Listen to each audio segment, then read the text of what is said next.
aujourd'hui que les médecins généralistes, les pédopsychiatres sont sensibles à cet aspect des choses et qu'il y a un discours qui est un discours qui devrait s'étendre et permettre justement cette, non pas ce diagnostic, mais peut-être cette prévention.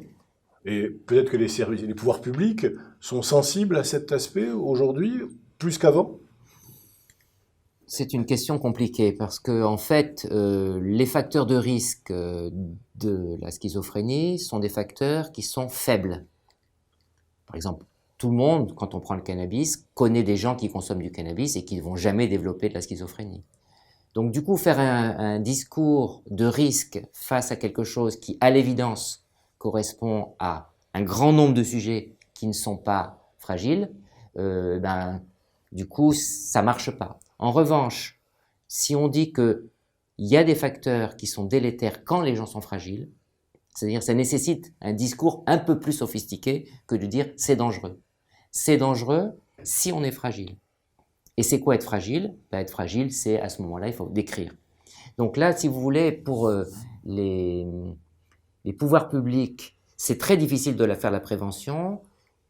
La seule chose que je regrette personnellement, c'est qu'on n'insiste pas sur le danger potentiel.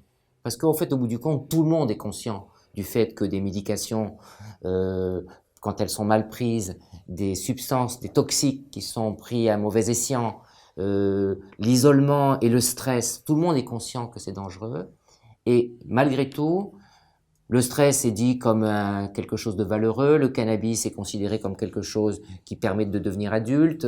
Et donc, tout d'un coup, ces éléments dont on sait qu'ils sont fragilisants sont métamorphosés dans le discours plutôt comme des éléments positifs.